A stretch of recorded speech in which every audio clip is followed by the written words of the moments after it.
Let me explain a little bit about cut glass sales. This is the effect we'll have at ring sale. So we're going into F2 ring sale. I type in my glass cut item. I come up with single pane, and we're going to actually add some others in this example, but we'll set this up that we're selling that product 10 by 10 inch, and we'll come up with a price. Now my resolution on my screen is a little bit off, but this is 100 square inches, 25 cents a square inch, and 25. So the simple extended math there. If I have another piece of glass, I can type this in again,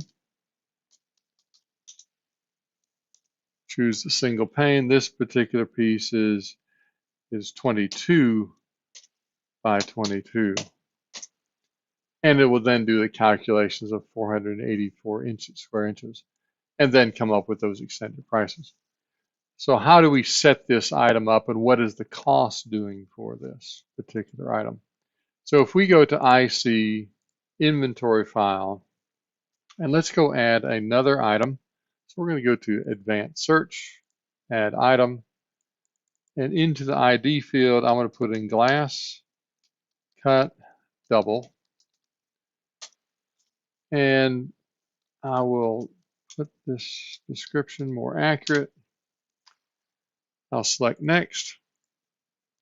I'll get all the way up to the pricing information screen, and I'll select non-stock and glass. By default, glass is by square inches. So we're going to do next. We can assign it to an appropriate department,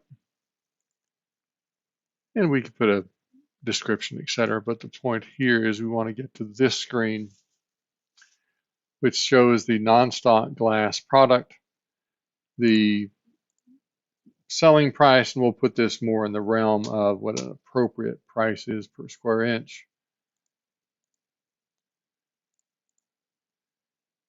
And then we'll select save.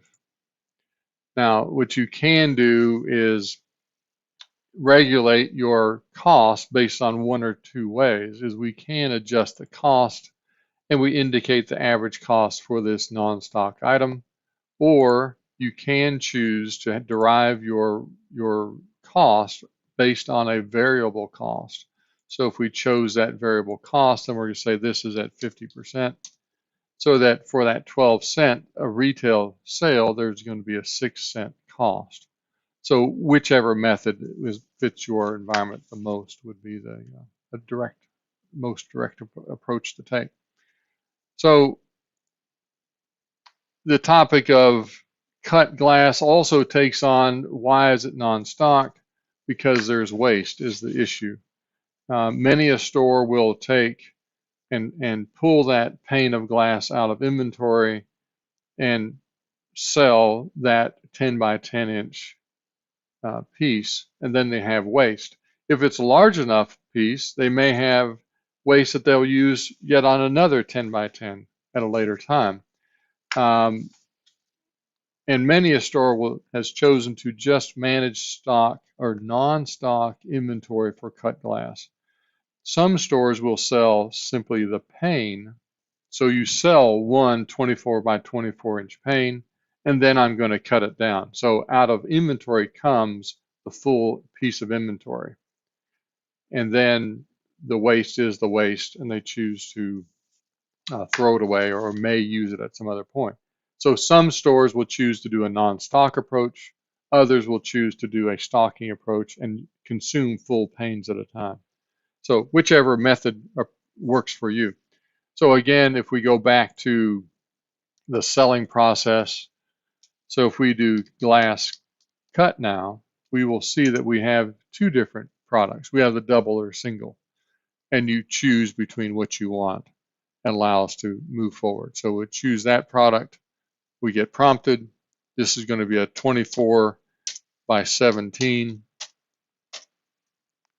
and it then comes up with the appropriate square inches. Then end sale will finish that sale out. If you have multiple panes of glass to do, you enter in that number again. indicate the dimensions, and you'll have a new line right below that. Thank you.